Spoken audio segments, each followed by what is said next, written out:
Le Petit Prince, chapitre 21. C'est alors qu'apparut le renard. Bonjour, dit le renard. Bonjour, répondit poliment le Petit Prince, qui se retourna mais ne vit rien. Je suis là, dit la voix, sous le pommier.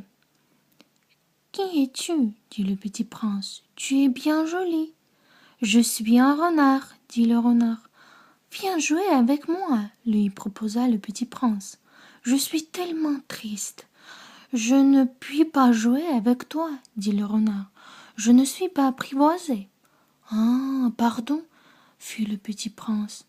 Mais après réflexion, il ajouta. Qu'est-ce que signifie apprivoiser?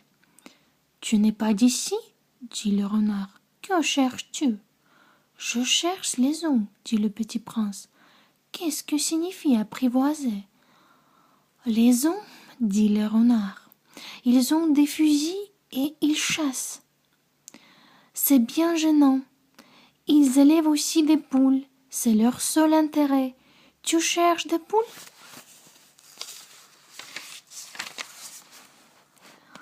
Non, dit le Petit Prince. Je cherche des amis. Qu'est-ce que signifie apprivoiser? C'est une chose trop oubliée, dit le renard. Ça signifie créer des liens. Créer des liens? Créer des liens? Bien sûr, dit le renard. Tu n'es encore pour moi qu'un petit garçon, tout semblable à 100 000 petits garçons. Et je n'ai pas besoin de toi, et tu n'as pas besoin de moi non plus. Je ne suis pour toi qu'un renard semblable à 100 000 renards. Mais si tu m'apprivoises, nous aurons besoin l'un de l'autre. Tu seras pour moi unique au monde, je serai pour toi unique au monde. Je commence à comprendre, dit le Petit Prince. Il y a une fleur, je crois qu'elle m'a apprivoisé. C'est possible, dit le renard. On voit sur la terre toutes sortes de choses. Ah, ce n'est pas sur la terre, dit le Petit Prince. Le renard parut très intrigué. Sur une autre planète? Oui. Il y a des chasseurs sur cette planète-là? Non. Ça, c'est intéressant. Et des poules? Non. Rien n'est parfait, soupira le renard. Mais le renard revient à son idée. Ma vie est monotone. Je chasse les poules, les œufs me chassent. Toutes les poules se ressemblent et tous les œufs se ressemblent. Je m'ennuie donc un peu. Mais si tu m'apprivoises, ma vie sera comme ensoleillée. Je connaîtrai un bruit de pas qui sera différent de tous les autres. Les autres pas me font rentrer sous terre. Le tien m'appellera hors du terrier comme une musique. Et puis, regarde, tu vois là-bas les champs de blé. Je ne mange pas de pain. Le blé pour moi est inutile. Les champs de blé ne me rappellent rien. Et ça, c'est triste. Mais tu as des cheveux couleur d'or. Alors, ce sera merveilleux quand tu m'auras apprivoisé. Le blé qui est doré me fera souvenir de toi.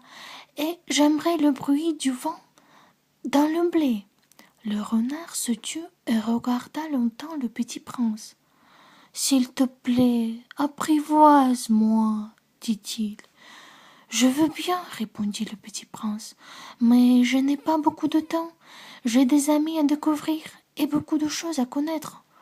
On ne connaît que les choses que l'on apprivoise, dit le renard. Les hommes n'ont plus le temps de rien connaître. Ils achètent des choses toutes faites chez les marchands. Mais comme il n'existe point de marchands d'amis, les hommes n'ont plus d'amis. Si tu veux un ami, apprivoise-moi. Que faut-il faire? Dit le Petit Prince. Il faut être très patient, répondit le renard. Tu t'assoiras d'abord un peu loin de moi, comme ça, dans l'herbe. Je te regarderai du coin de l'œil, et tu ne diras et tu ne diras rien. Le langage est source de malentendus, mais chaque jour tu pourras t'asseoir un peu plus près. Le lendemain revient le petit prince. Il eût mieux valu revenir à la même heure, dit le renard. Si tu viens par exemple à 4 heures de l'après-midi, dès 3 heures, je commencerai d'être heureux. Plus l'heure avancera, plus je me sentirai heureux.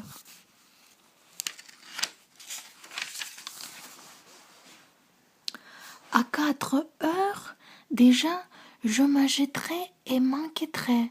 Je découvrirai le prix du bonheur. Mais si tu viens n'importe quand, je ne saurai jamais à quelle heure m'habiller le cœur. Il faut des rites. Qu'est-ce qu'un rite? Dit le petit prince. C'est aussi quelque chose de trop oublié, dit le renard. C'est ce qui fait qu'un jour est différent des autres jours, une heure des autres heures. Il y a un rite, par exemple, chez mes chasseurs. Ils dansent le jeudi avec les filles du village. Alors le jeudi est jour merveilleux. Je vais me promener jusqu'à la vigne. Si les chasseurs dansaient n'importe quand, les jours se ressembleraient tous et je n'aurais point de vacances. Ainsi le petit prince apprivoisa le renard. Et quand l'heure du départ fut proche, « Ah, dit le renard, je pleurerai. »« C'est ta faute, dit le petit prince. Je ne te souhaitais point de mal, mais tu as voulu que je t'apprivoise. »« Bien sûr, dit le renard. »« Mais tu vas pleurer, dit le petit prince. »« Bien sûr, dit le renard. »« Alors, tu n'y gagnes rien. »« Je gagne, dit le renard, à cause de la couleur du blé. » Puis il ajouta, « Va revoir les roses. Tu comprendras que la tienne est unique au monde. Tu reviendras me dire adieu, et je te ferai cadeau d'un secret. » Le petit prince s'en fut revoir les roses. « Vous n'êtes pas du tout semblable à ma rose, vous n'êtes rien encore, leur dit-il. Personne ne vous apprivoisait, et vous n'avez apprivoisé personne. Vous êtes comme était mon renard. S'il n'était qu'un renard semblable, ce n'était qu'un renard semblable à 100 000 autres. Mais j'en ai fait mon ami, et il est maintenant unique au monde. » Et les roses étaient bien gênées. « Vous êtes belle, mais vous êtes vide, leur dit-il encore. On ne peut pas mourir pour vous. Bien sûr, ma rose à moi, en passant ordinaire, croirait qu'elle vous ressemble, mais à elle seule, elle est plus importante que vous toutes, puisque c'est elle que j'ai arrosée, puisque c'est elle que j'ai mise sous globe, puisque c'est elle que j'ai abritée par le paravent, puisque c'est elle dont j'ai tué les chenilles, sauf les 2 ou 3 pour les papillons, puisque c'est elle que j'ai écouté se plaindre ou se vanter, ou même quelquefois se taire, puisque c'est ma rose. Et il revient vers le renard. « Adieu, dit-il. Adieu, dit le renard. Voici mon secret. Il est très simple. On ne voit bien qu'avec le cœur. L'essentiel est invisible pour les yeux. »« L'essentiel est invisible pour les yeux, répéta le petit prince, afin de se souvenir. C'est le temps que tu as perdu pour ta rose, qui fait ta rose si importante. C'est le temps que j'ai perdu pour ma rose, fit le petit prince, afin de se souvenir. Les hommes ont oublié cette vérité, dit le renard, mais tu ne dois pas l'oublier. Tu deviens responsable pour toujours de ceux que tu as apprivoisés. Tu es responsable de ta rose. Je suis responsable de ma rose, répéta le petit prince, afin de se souvenir.